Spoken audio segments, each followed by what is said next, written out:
Muito bem, estamos no capítulo 40, vamos iniciar o 41. Lembrando que na semana passada nós encerramos destacando aqui a postura de José, né? José estava na prisão, estava lá certamente vivendo, embora estivesse preso junto com os que eram servos do faraó, oficiais de faraó, mas prisão é prisão, né? Às vezes nós pensamos aqui nesses que estão presos, mas está lá, mas é uma prisão, né? Com certeza eles queriam estar aqui fora.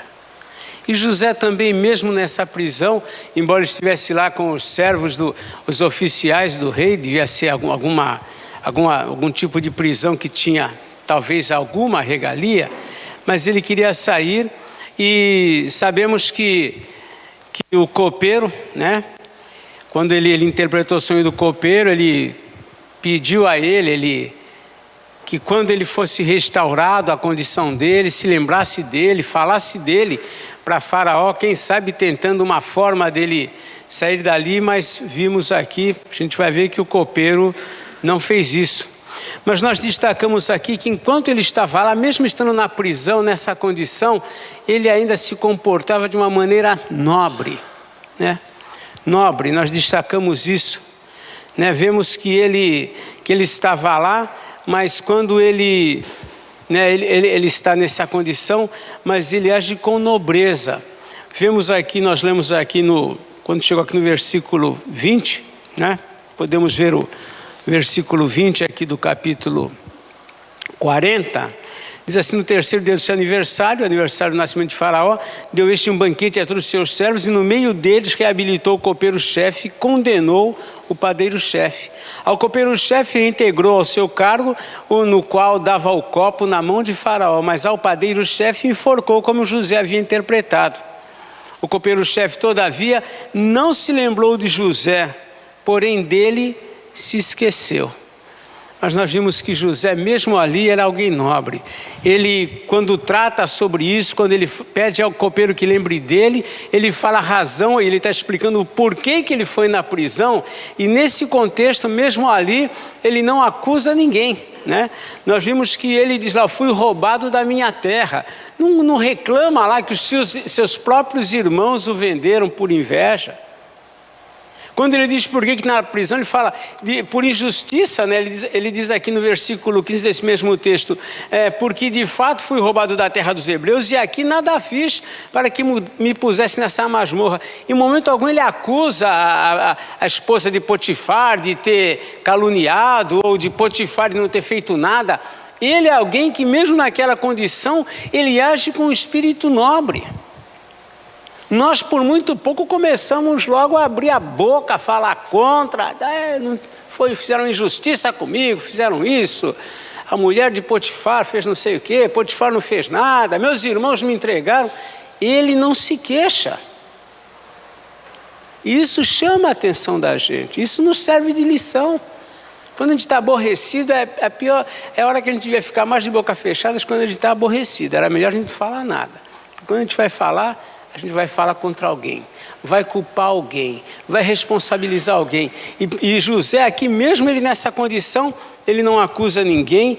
Antes ele fala com jeito sobre isso, sem tratar sobre o assunto, e não acusa ninguém. Vemos ainda, aqui nós vimos no versículo 20, que vinha o aniversário de Faraó. Enquanto os oficiais estavam presos, José falou: daqui a 3 dias você vai ser restaurado. Falou lá para o copeiro-chefe. Por quê? Há 3 dias ali, isso José não sabia, mas José entendeu pelo sonho que ele ia ser solto dali a 3 dias. Mas por que razão não sabia. Mas 3 dias depois o faraó fazia aniversário. E aí nós vemos que por ser aniversário dele, está aqui no versículo 20, né? Ele deu um grande banquete a todos os seus servos e reabilitou o copeiro-chefe e condenou o padeiro-chefe. Ou seja, nesse dia era um dia festivo, e ele ali então reabilita o copeiro-chefe. Isso nos lembra a situação também lá de Cristo, né? Tem o de João Batista, que Herodes condenou, mas tem o de Cristo lá, né? que era o cordeiro, era o dia da Páscoa, e era costume do imperador romano, ou do governador romano, de soltar um prisioneiro. Aqui alguém foi reabilitado. Naquele contexto, alguém seria solto, né? Mas então isso daí fazia parte da cultura aqui de Faraó, e a gente viu um reflexo disso lá na frente, quando também lá o governador faz isso, só que o povo escolheu Barrabás para ser solto. Muito bem, vemos aqui então que José continua preso. Vimos que também o copeiro-chefe, diz aqui o versículo 23, que ele se esqueceu, ele não se lembrou de José, porém dele se esqueceu. O pedido que ele fez ficou no esquecimento. É interessante isso. Fazia 3 dias que José tinha dado a interpretação do sonho para ele. Não fazia tanto tempo para ele se esquecer. E numa situação como essa, quando acontece isso, né, bem como outras que às vezes também nos acometem, a gente começa a pensar, seria a direção de Deus quanto ao momento oportuno do copeiro se lembrar dessa dívida? Nós não sabemos, a Bíblia não fala. A Bíblia fala apenas que ele não se lembrou lá de José. E a gente começa a pensar, será que isso foi uma providência divina? Não era aquele momento? Digamos que ele tivesse se lembrado, agora é conjectura nossa. Digamos que ele tivesse se lembrado. Como que ia ficar a situação de José? Ele estava preso, mas ele era escravo antes de ser um preso. Se ele fosse liberto, como que ia ficar? Será que ele voltaria novamente lá para Potifar? Na verdade, ele não deveria ser solto e ficar livre, porque senão seria um lucro para ele ali. Quer dizer, ele é um escravo, vai preso, e quando está preso que ele é liberto, que ele cumpre a pena, ele sai livre? De jeito nenhum. O que a gente fica pensando, seria uma providência de Deus? Nós podíamos, nessa mesma situação, nos lembrar lá de Mordecai. Mordecai fez um bem lá para o rei, só que também ficou no esquecimento. Até que chegou uma ocasião que era muito mais interessante a lembrança desse fato do que naquele próprio momento. Então nós não podemos afirmar que seria uma providência divina o copeiro ter esquecido, ou foi realmente uma negligência dele. Às vezes acontecem coisas na vida da gente que a gente naquele momento reclama, mas depois lá na frente fala, olha, sabe uma coisa, foi bom eu não ter conseguido aquilo que eu queria. Né? Foi bom que não deu certo, porque deu um resultado melhor do que aquele que ia me dar se tudo corresse como eu esperava. E isso nos ensina que a gente deve descansar nossa vida nas mãos de Deus. Tem coisas que a gente quer que se resolva hoje e não se resolve. E a gente às vezes fica revoltado, a gente fica aqui, por que isso, por que aquilo? A gente não tem resposta. Mas Deus tem. E Deus sabe. Então, mesmo numa situação como essa, em que o copeiro esquece de José, e parece ali que a gente fica imaginando, José depois que ele interpretou o sonho dos dois. E lógico, deve ter chegado uma notícia para ele, olha, sabe, o copeiro-chefe foi reabilitado. O que José imaginava? Que a qualquer momento ia chegar alguém da guarda do rei e falar, José, você está livre. Não aconteceu.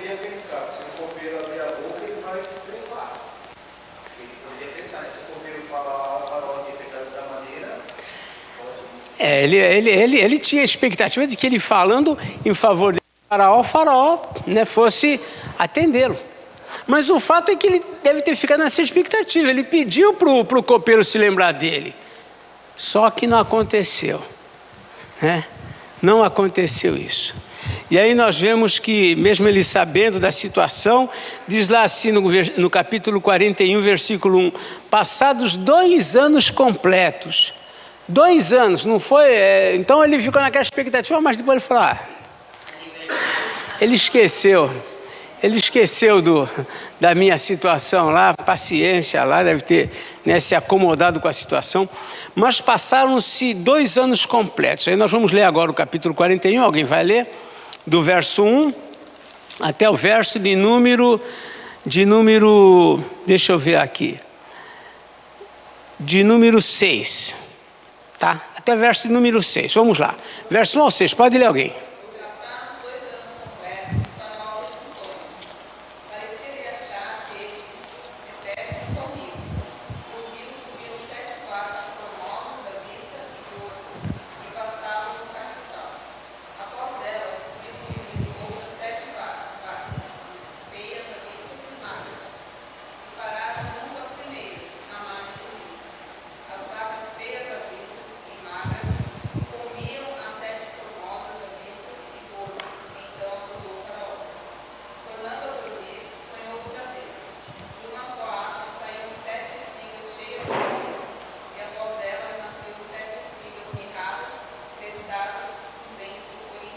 Muito bem. Aí novamente se repete a história. As espigas mirradas comem as espigas cheias. É interessante que isso daí a gente aprende desde criança até a gente ver essa história, né? Só que marcou mais a história das vacas magras e das vacas gordas, né? Quando alguém passa por uma boa fase, é a época das vacas gordas, né? A gente fala, né? E época das vacas magras. Acabou pegando mais do que das espigas. E isso é uma história real. Aí é que está, né? A gente ouvia, quando criança, ouvia como uma história dos mais velhos, lá, tempo das vacas gordas, mas é real. Faraó teve um sonho, e nesse sonho, então, ele vê as vacas magras devorando as gordas, e as espigas mirradas devorando as espigas cheias. E isso ele levou, ele acordou aflito com isso. Nós falamos na semana passada que a gente vê como uma providência divina o sonho do copeiro e do padeiro. E também vemos como uma providência divina o sonho de Faraó. Chegou um momento.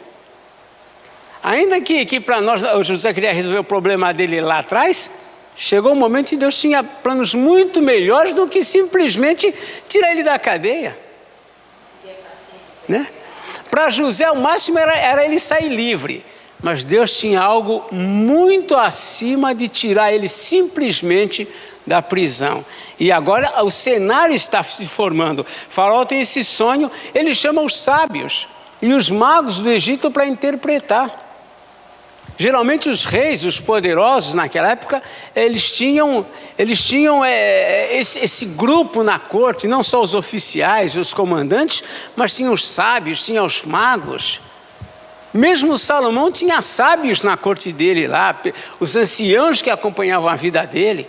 Nabucodonosor era cercado por esse grupo, e tinha até, só que ele, como vinha de Babilônia, tinha lá os magos, os que adivinhavam, essas coisas todas faziam parte. E Faraó também tinha o grupo dele, só que o grupo dele não conseguiu, não conseguiu interpretar o sonho de Faraó.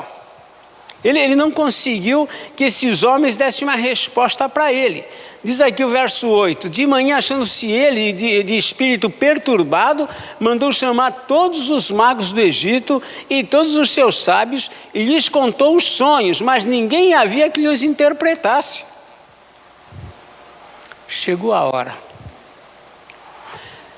O copeiro-chefe era aquele homem que espremia as uvas, tudo que o rei ia beber, ele que experimentava antes, era essa pessoa de confiança do rei. E o rei perturbado, e ele talvez acompanhando essa cena, o rei contando o seu sonho, ninguém consegue interpretar, e aí então o que acontece? Aí então ele lembra, né? Vamos ler o versículo 9 ao 11, pode ler alguém? Então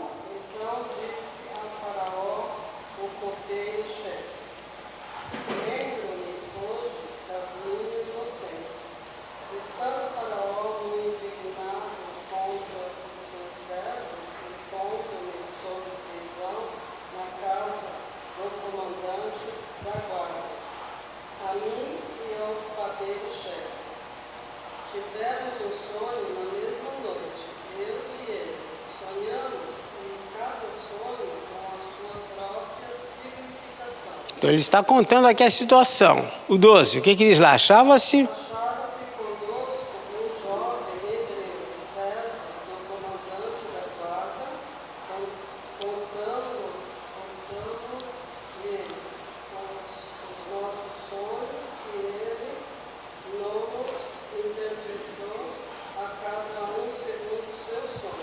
Muito bem, como ele interpretou, aconteceu, né? Aí ele fala, eu fui restituído ao meu cargo e o outro foi enforcado, segundo a interpretação lá do José. O que Faraó faz? Olha, manda chamar ele. Ele precisava ter o seu sonho interpretado e manda chamar a José, né? E diz aqui o versículo 14, então Faraó mandou chamar a José e o fizeram sair à pressa da masmorra. Ele se barbeou, mudou de roupa e foi apresentar-se a Faraó. O hebreu geralmente não era o costume deles usar a barba. Isso era uma coisa, para eles fazia parte da cultura. Só que diante do Faraó era diferente.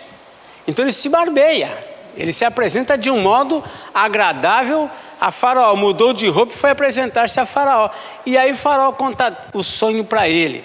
Acrescenta até alguns detalhes. Ele, por exemplo, fala nesse sonho que embora as vacas magras tenham comido as vacas gordas, elas continuavam magras do mesmo jeito, ou seja, elas comeram, ou seja, era uma situação que não tinha saída, não tinha remédio.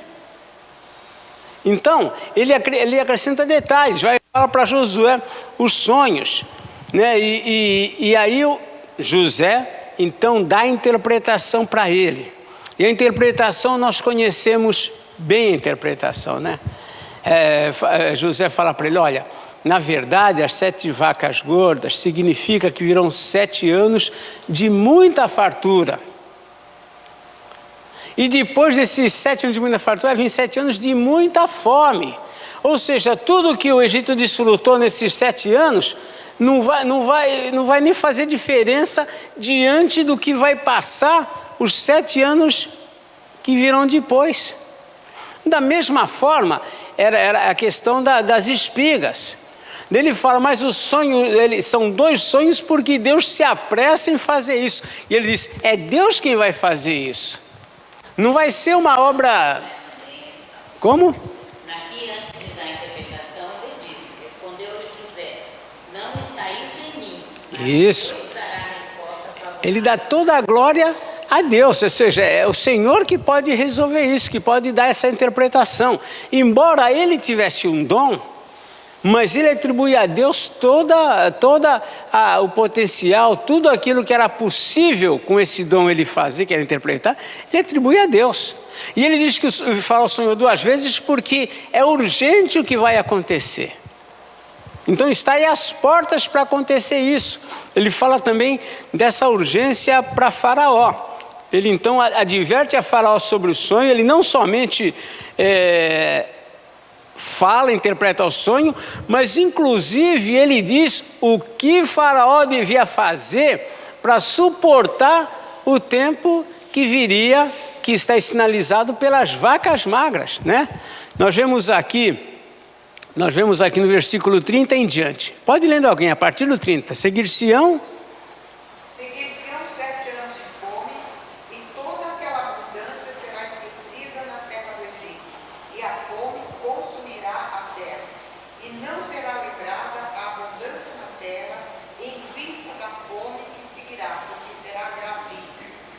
O sonho de Faraó foi dúplice, porque a coisa é estabelecida por Deus, e Deus se apressa a fazer. Veja que então é Deus quem vai fazer, e Deus se apressa. Então ele está dizendo, olha, esses 7 anos de fome, aliás de fartura, os 7 anos de fome, não é obra do acaso. Isso daí é o Senhor, é Deus que vai fazer isso, né? É Deus que está controlando essa situação, e é Ele que está fazendo com que venha tanto a abundância como também venha a fome. Entretanto, veja só, ele vai agora dizer como é que isso poderia ser resolvido. Pode continuar lendo, dona Marlene. Agora, pois, escolha Faraó um homem ajuizado e sábio, e o ponha sobre a terra do Egito. Faça isso, Faraó, e ponha administradores sobre a terra, e tome a 5ª parte dos frutos da terra do Egito nos 7 anos de fartura. Ajude-se os administradores toda a colheita dos bons anos que virão. Recolha o cereal debaixo do poder de Faraó, para mantimento nas cidades e o guarda. Assim o mantimento será para abastecer a terra nos 7 terra não teria se edificado. Muito bem.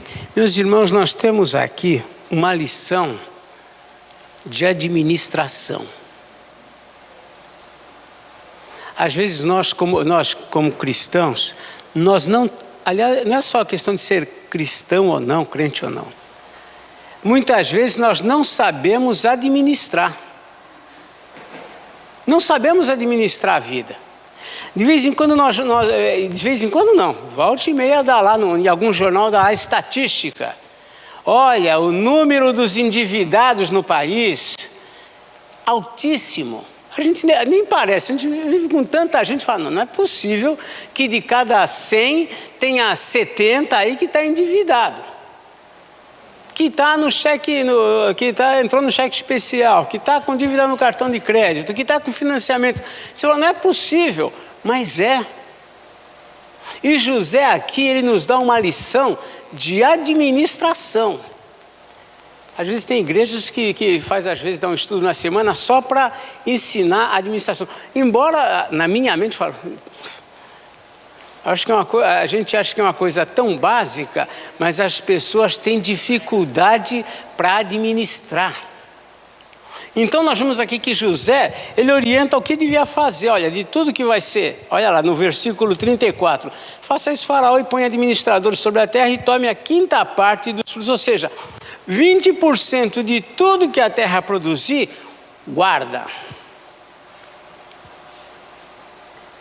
Nós deveríamos, a gente fala, mas eu não ganho para isso. Bom, aí a gente teria que avaliar, bom, de repente você está vivendo acima do que você poderia, porque nós deveríamos viver com pelo menos abaixo do que a gente está ganhando. Ah, mas eu ganho um salário mínimo. Não sei quanto salário mínimo está, 950? 954. Então eu teria que ter, se é que eu ganhasse só um salário mínimo, eu não sei como, aí é pessoal. A gente tinha que viver com menos, tentar viver com menos do que isso. Mas como que eu vou viver? Aí entra o seu esforço. Geralmente nós vivemos num nível acima do que nós podemos. É interessante isso. Nós vivemos sempre um pouco acima do que nós podemos. Se nós nos sujeitássemos, é que às vezes para viver abaixo do que a gente... mas aí meus amigos são do nível 5, eu vou ficar no nível 4, sei lá. Mas é a única forma de nós conseguirmos dar um passo para frente, às vezes, é uma administração dessa forma. Mas eu vou passar um ano. Mas se você durante o ano guardar não sei, a 5ª parte ou a 6ª parte, alguma coisa, no ano seguinte você vai ter o que você ganha, vai ter um tanto a mais para você dar uma... mas um salário mínimo pode parecer pouco para quem ganha bem mais do que... Mas para quem ganha um salário mínimo, se tiver um salário mínimo a mais para viver um ano, faz diferença. É proporcional à situação. Então nós por vezes, qual é a administração normal do ser humano? Ou a gente vive exatamente com o que a gente ganha, ou a gente gasta um pouco mais do que a gente ganha para uma situação, ou então a gente gasta mais confiando que vai permanecer sempre assim, de repente vem uma situação. Ou seja, nós tínhamos que ter uma boa administração. Significa o seguinte: você não gasta tudo que você ganha. Mas eu vou deixar de comprar isso, de comprar aquilo. É uma boa administração. É uma boa administração. Então, o que José está dizendo aqui, porque qual é a tendência, qual seria a tendência do Egito, ou de qualquer pessoa, ou de qualquer nação, com uma fartura muito grande? A gente, agora eu estou ganhando mais, o que vai acontecer? Vou gastar mais. A nossa mente funciona assim, estou ganhando mais, vou gastar mais. Mas Josué entra com uma prova. Não é porque vai ter mais que se vai... O que acontece onde há fartura? Já foi feita uma estatística, um estudo, que o nosso país é um dos países que do lixo mais caro do mundo. Por quê? Porque tem muito alimento, graças a Deus. Muito alimento, graças a Deus. Muita coisa é jogada fora. Nos restaurantes, se fosse juntar tudo, depois de um fim de semana, juntar todo aquilo que sobrou nos pratos, só colocar num lugar para dizer, olha, isso daqui é o que sobrou. É muita coisa. Então, o que acontece? Nós não sabemos administrar. E José está dando uma lição de administração, que nós precisamos aprender. Mas como que eu vou viver se eu já não consigo manter o meu padrão com o que eu ganho? Aí é onde entra a boa administração. Não, eu vou ter que me punir um período para eu manter uma reserva. Por quê? Às vezes é com essa reserva que eu vou poder fazer alguma coisa melhor lá na frente, que vai poder me render um pouco mais. Senão eu vou passar a vida inteira nessa condição.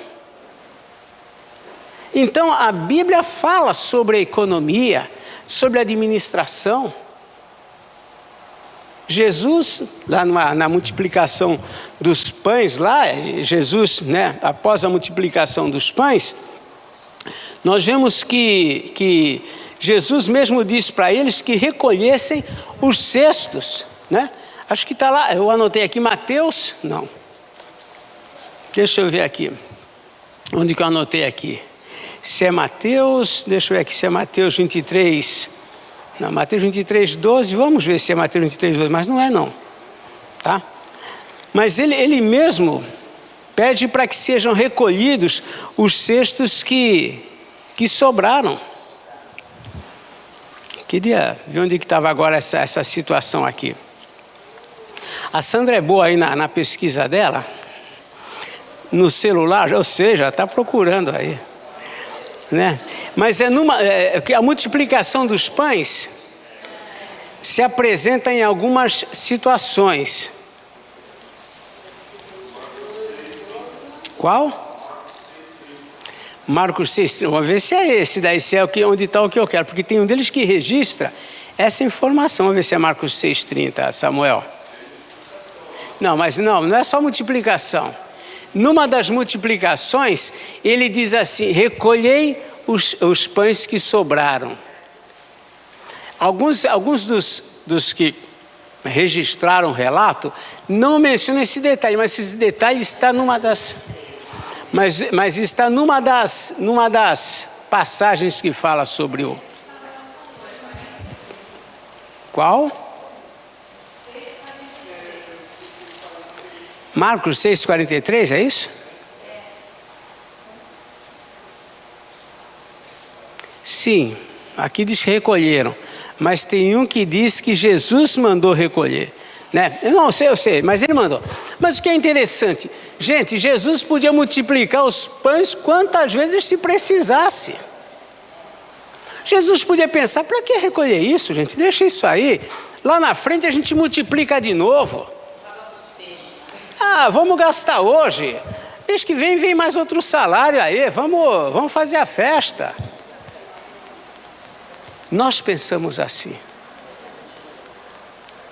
Então, nós precisamos administrar a nossa vida, os nossos recursos, de maneira que sobre alguma coisa. Na minha não sobra nada. Veja lá.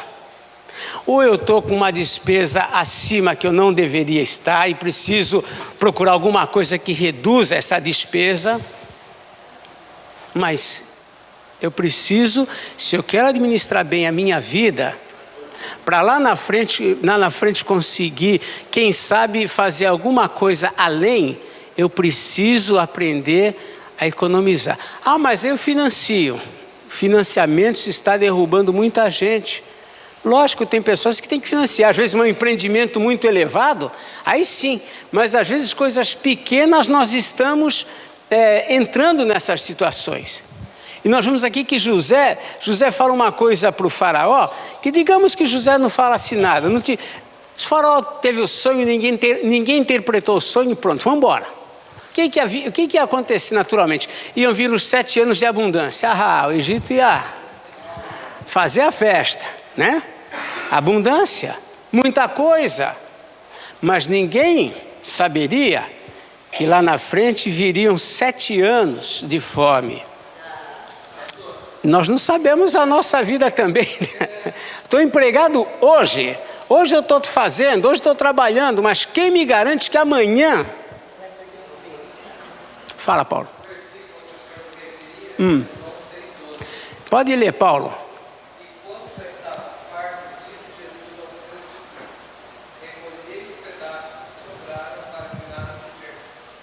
Jesus, hein?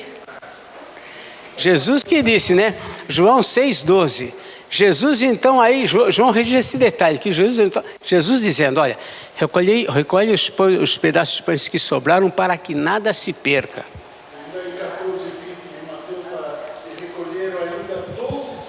Então, aí já diz a quantidade que recolheram. Mas nós somos assim.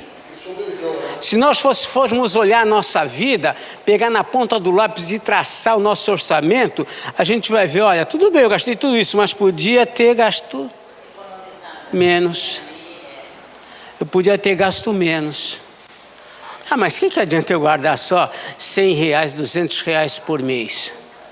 Guarda 100, R$200 por mês. Guarda isso esquece. Você vai ver o que isso vai gerar. Então, nós precisamos ser previdentes. E o que José está falando, se bem que é mas é porque ia ter os anos das vacas magras. Gente, administra a sua vida. Um dia você vai se aposentar. Um dia você vai se aposentar. Um dia você não vai ter vigor para trabalhar aqui e ali. Nós temos que ter essa boa administração. Fala. Mas tem que ser prudente também, porque se teve em Lucas, tem aquela passagem que o homem está guardando. Sim, lógico, Para Deus, porque hoje o que acontece no mundo é isso, a pessoa pensa, vou guardar. Aí eu faço a pergunta para essa pessoa de hoje, para que está guardando? Não sabe nem quem vai deixar? Existe os extremos. De repente aí você sovina, não é. Aí você saiu do ponto 100, foi para o ponto 0. Não, você tem que pegar um meio termo. Você sovina? Não. Você tem que viver com alegria, viver bem, mas você tem que ser prudente. Não é porque tem fartura que eu vou consumir. Consome esse ano, porque o ano que vem vai vir outra colheita, vai ser... O que vai ser da colheita ano que vem? Nós não sabemos, né? O que vai ser do amanhã? Às vezes nós somos tomados de surpresa. Então José aqui nos dá uma lição de administração financeira, né? A Bíblia, nós temos falado o seguinte, irmãos, a Bíblia tem lições para tudo na nossa vida. Até para o nosso orçamento. É melhor eu viver um nível abaixo do que eu vivo e conseguir guardar uma fatiazinha para as situações que eu não sei o que pode vir, do que eu viver assim do meu jeito e depois a hora que precisar eu falar, e agora? É a Bíblia que ensina, né? Não é a gente, mas a vida também está aí ensinando. Muito bem, José diante dessa interpretação de José, né, o que o faraó conclui? Lógico, não tinha como pensar diferente, né? Diz aqui o versículo 37 em diante aqui: o conselho foi agradável a faraó e a todos os seus oficiais. Disse faraó aos seus oficiais: acharíamos porventura homem como este, em quem há o Espírito de Deus? Ora, se ele interpretou o sonho, se ele já está dizendo como é que tem que administrar, vai encontrar alguém melhor para administrar? José então, agora, ele interpreta o sonho de faraó, e aí faraó então diz para ele lá, depois disse faraó a José: visto que Deus te fez saber tudo isso, Faraó já está se rendendo. O Egito era um país que confiava em tudo quanto é Deus. Era o crocodilo, era o boi, era o rã. Essa bicharada toda eles criam, consultavam mortos, eles tinham tudo isso. Mas aqui o Faraó diz, olha, teu Deus aqui teu Deus te fez saber tudo isso, ninguém é tão ajuizado e sábio como tu. Administrarás a minha casa e a tua palavra obedecerá todo o meu povo, somente no trono eu serei maior do que tu. Então chegou o momento de José não só deixar a prisão, né? Mas chegou o momento de ser promovido, de sair de prisioneiro ao segundo homem no Egito. E a gente vê em tudo isso um plano de Deus, né? Um plano de Deus que está se realizando agora na vida dele, mas que vem sendo traçado, vem sendo costurado, tecido, desde que os seus irmãos, por inveja, o venderam para os ismaelitas. Nós não sabemos a vida da gente. Nós não sabemos o que Deus tem para nós lá adiante. Nós não sabemos qual é o propósito de Deus com a nossa vida, né? Com as nossas crianças, com os nossos adolescentes, com os nossos jovens. Mas Deus é um Deus que traça o destino, que traça o propósito para cada um de nós. E vemos isso na vida de José, que sempre nos encanta. Vemos aqui que Faraó então chega e dá como esposa para José a filha do sacerdote. O sacerdote era alguém que estava dos oficiais de Faraó. Toma uma filha do sacerdote e dá como esposa para José, a filha de Potífera, né? Diz o texto, diz assim, ele mudou até o nome de José, diz aqui no versículo 45, que a José chamou o Faraó de Zafenate Paneia, e lhe deu por mulher a Azenate, filha de Potífera, sacerdote de On, e percorreu José toda a terra do Egito. Aí José então assume essa administração toda do Egito nesse período em que há fartura, em que há uma colheita abundante, 7 anos. Vemos também que perdeu-se conta de tudo que eles tinham, eles não sabiam mais. No versículo 49, pode ler alguém, assim ajuntou José muitíssimo cereal, como a areia do mar, até perder a conta, porque ia além das medidas. Veja só, então ele foi juntando e tinha muita coisa, era muito abundante. Essa colheita, essa fartura foi algo que marcou, né, o Egito. Vemos que também que aqui José teve 2 filhos, né? Aqui nos versículos 51 e 52.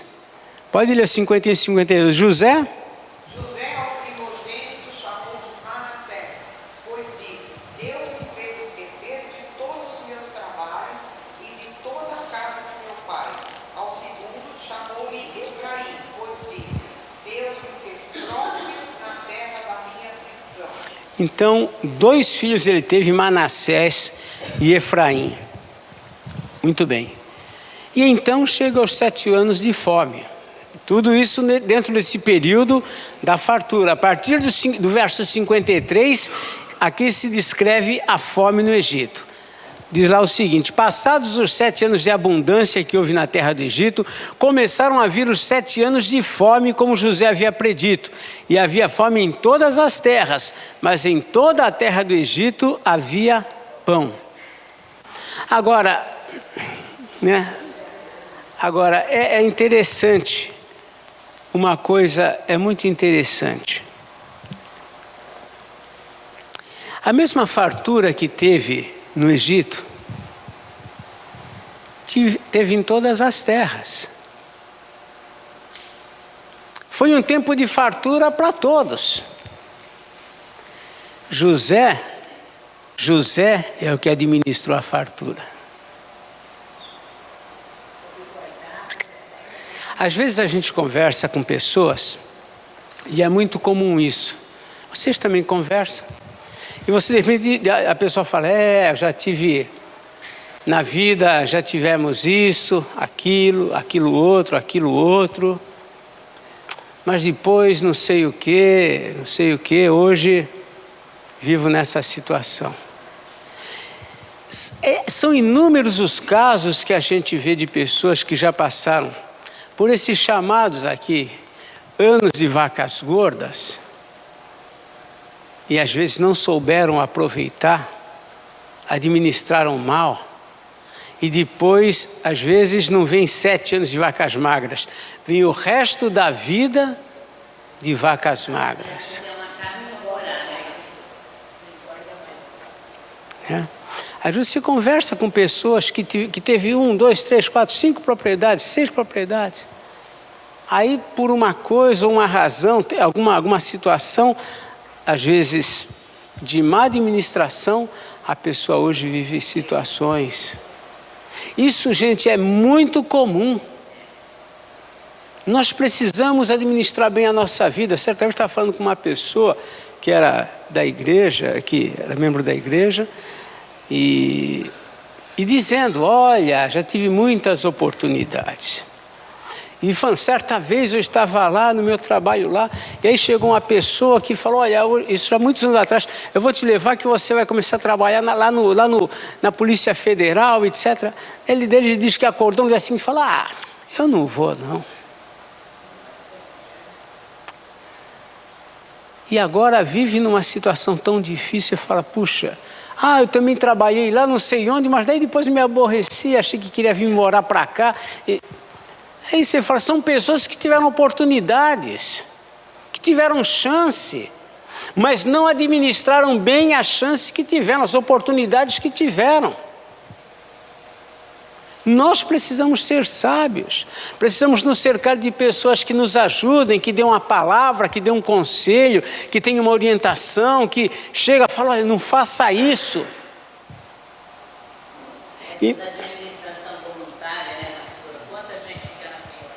Muitas vezes foi porque nós decidimos sozinhos a coisa, não falamos com alguém, não procuramos alguém para trocar uma ideia.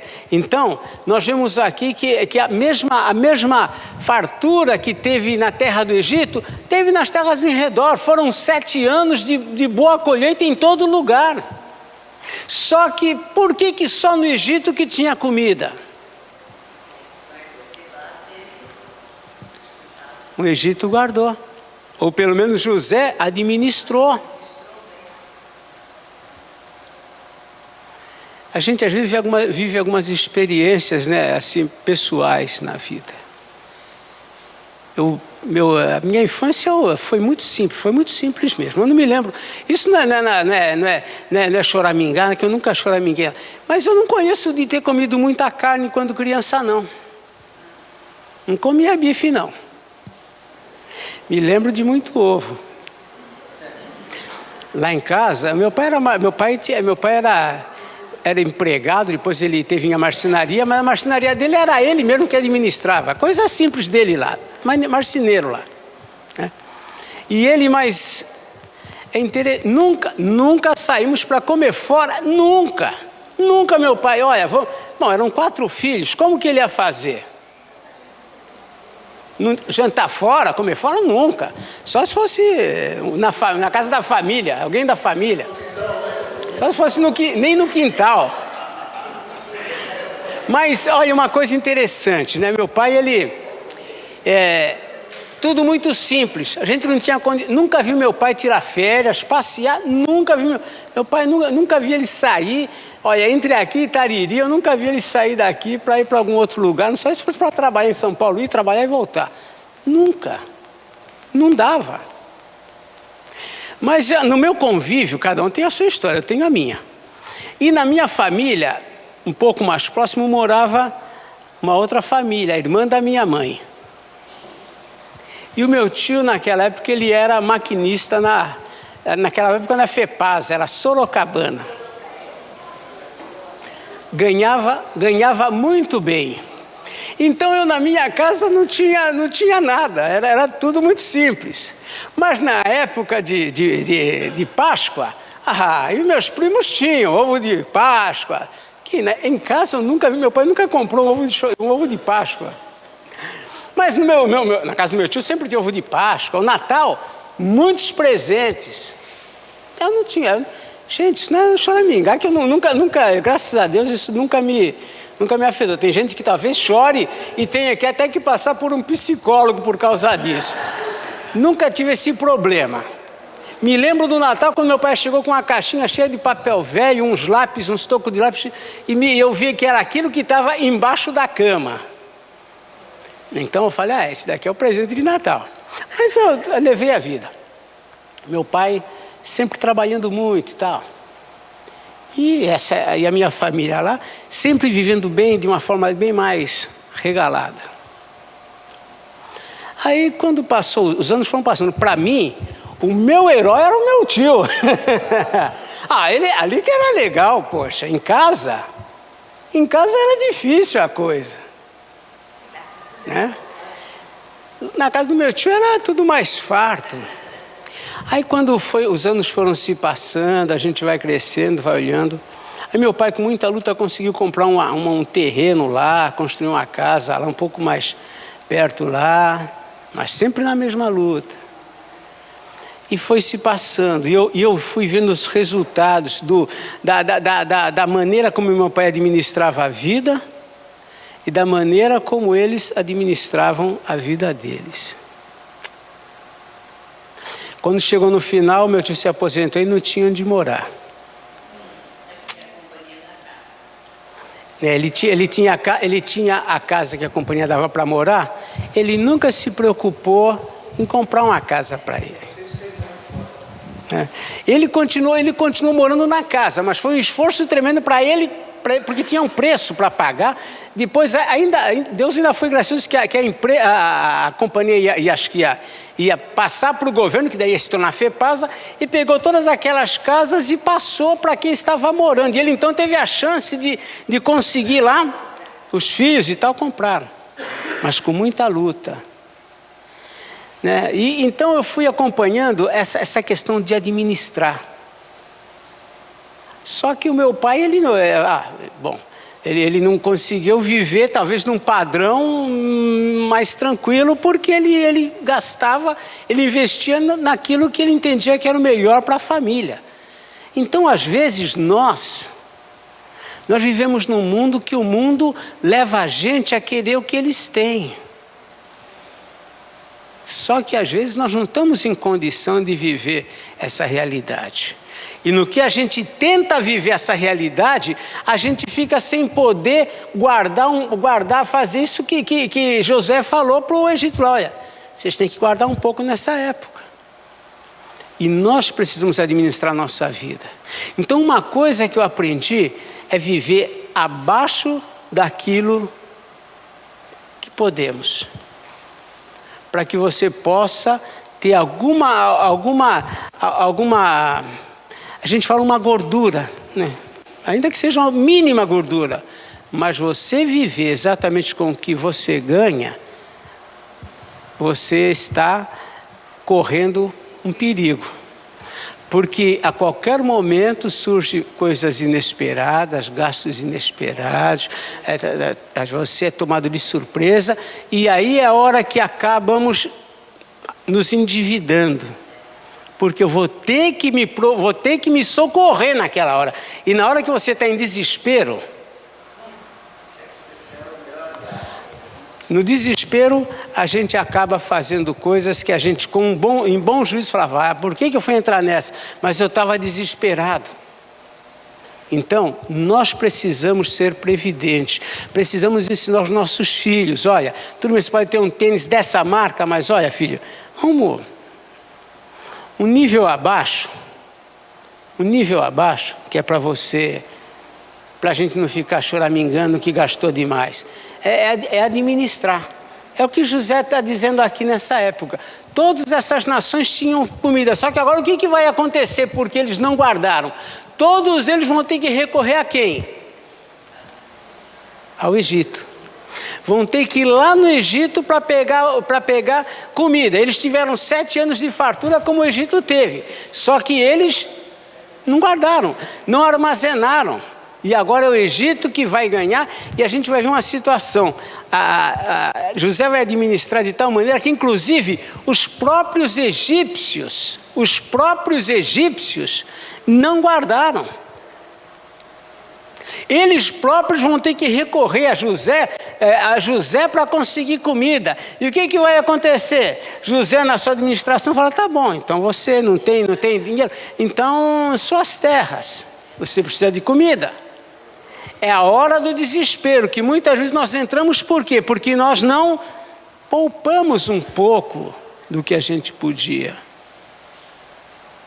Então, gente, uma boa administração é você gastar menos do que você ganha, sem falar em valores. Ah, mas eu já ganho pouco. Gaste um pouquinho menos então e guarda um pouquinho. Essa é uma boa administração, né?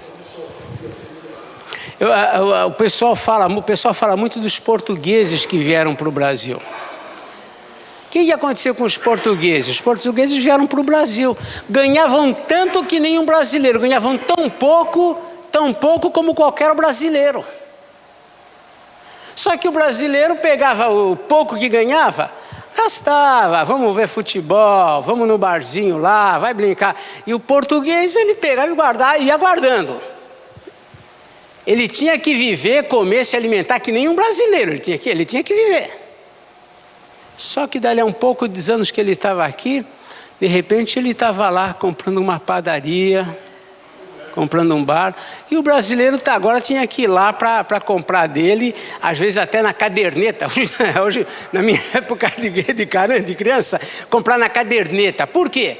Porque ele poupou, tudo bem, ele viveu, tá bom, enquanto outro brincava lá, andava num negócio, andava num carro bom, ele estava lá, andando a pé, mas chegou a hora que ele falou: agora é a vez. Infelizmente, muitos não aprenderam nem a viver com o que ganharam, acabaram morrendo e deixando para os filhos guardar, porque eles ficaram lá no extremo de só ganhar. Mas você tem que administrar, para um dia você poder desfrutar com mais tranquilidade daquilo que você ganhou, mas do quê? Do que você poupou. José está ensinando isso para a gente. Poupa, guarda, deixa lá. Já pensou você, eu ganho salário mínimo, ao chegar no final você vai ganhar o 13º, sei lá, mas você conseguiu guardar. No que você foi guardando todo ano um pouquinho, tem mais um salário mínimo no final do ano. Olha, que bênção. Para quem ganha o salário mínimo. Para quem ganha muito, o que adianta ter mais um salário mínimo? Mas para quem ganha o salário mínimo, é muito bom. É muito bom, dá para ele fazer alguma coisa a mais que ele não faria se ele tivesse gasto todo dia aquele pouquinho.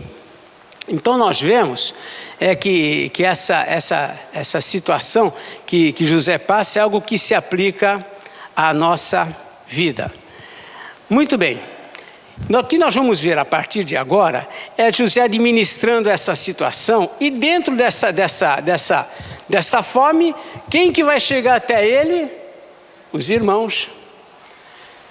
Agora, talvez José agora é interessante, José vai começar a perceber, daqui a logo mais, todo o produto dos sonhos que ele tinha lá atrás. Ele vai começar agora a entender quando ele vê os irmãos dele chegando, porque todo o Egito, quando vinha comprar, tinha que passar por José. E aí nós vamos ver que os irmãos vão chegar até José. Eles não conhecem mais José. José era um rapazola, um menino, talvez uns 17 anos, mas agora ele está com aproximadamente 40 anos. 40 anos, né? Tanto é que quando ele chega até o faraó, ele está com 30 anos. Aí vem os 7 anos de vacas gordas, 37 anos.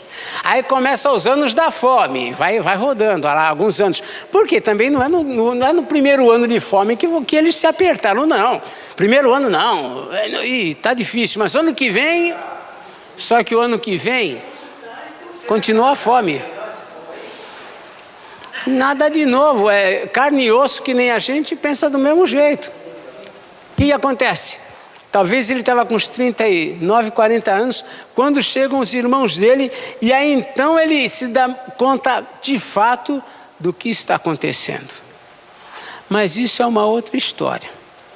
A gente continua a semana que vem, tá? Mas hoje, gente, fiquem com a administração. José ensina.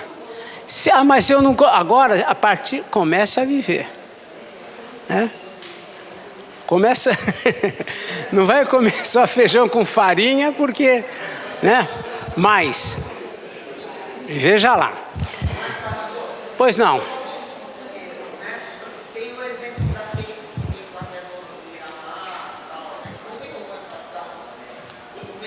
Sei.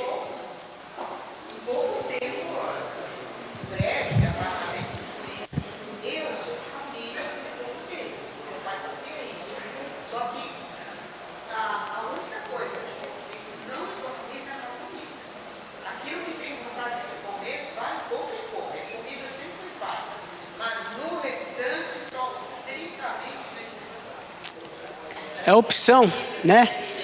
O que Jesus falou? Que você tem que se preocupar com o quê? Com o que você comer, beber e vestir. Agora, nós nos preocupamos com o sofá de casa, nós nos preocupamos... Só que aí o mundo comprou, não sei o que você falou, tem que comprar, porque o mundo comprou. É? Aí vai ficando difícil. Fala, Adalberto.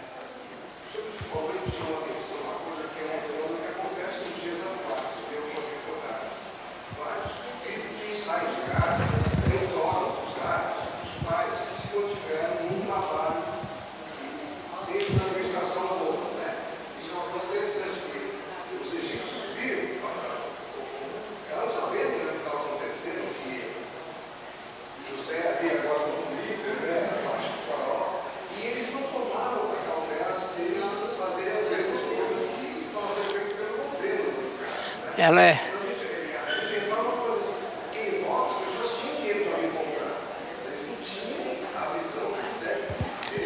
Você tem que cuidar da sua família. O Brasil vai prosperar, mas esbanja você na sua casa, você vai ver se você não passa aperto. É você que tem que cuidar das suas coisas. Né? Nessa situação, eu me lembro claramente, tinha a gente chamava de mascate, um turco. Ele falava mal português, ele começou a vir, ele vinha a pé com uma sacola lá, minha rua, lá em São Vicente, era rua de terra ainda. Ele vinha com a sacolinha dele vendendo, era toalha de mesa, não sei o que lá. Minha mãe às vezes comprava alguma coisa lá, para pagar até não sei quanto tempo. Ele vinha lá. Passou um tempo, eu me lembro até, está aqui na minha mente, ele começou a vir de bicicleta. Ele vinha de bicicleta trazendo aquilo lá. Aí depois, um dia ele apareceu com um Fusca. Fusca, já estava de Fusca. Olha, ele foi por quê? Agora, vai ver se ele estava vivendo. Não, ele devia guardar hoje para amanhã comprar uma mercadoria para vender e guardar. Era isso. Agora, se a gente quer viver diferente, tudo bem, né? Aí vem a história lá da cigarra e da formiga, não é isso, né? Cigarra vivia esplendorosamente, né? E às vezes nós queremos viver assim. Para quê? Deixa lá. Não posso mostrar para o mundo que eu estou vivendo abaixo do nível aqui. Não, viva abaixo do nível hoje. Amanhã você ergue a cabeça e... Agora...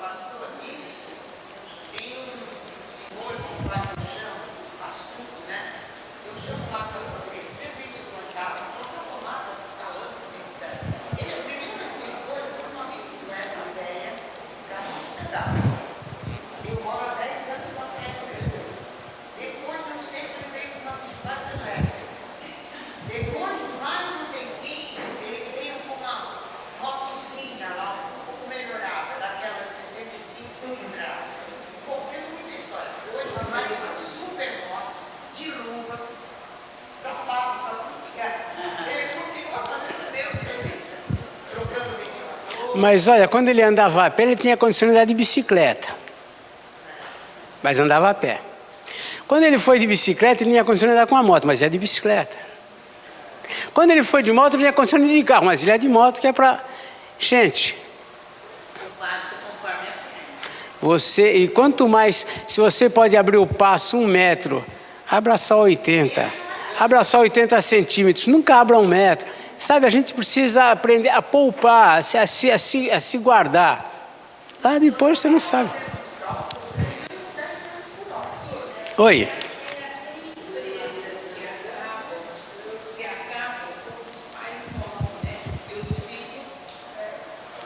Começam a administrar.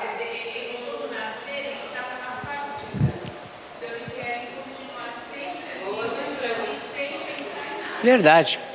Bom, gente, sem dúvida que as histórias nesse tema se multiplicam. Com certeza você tem história dessa na família, na sua casa. Mas, olha, José já ensinou,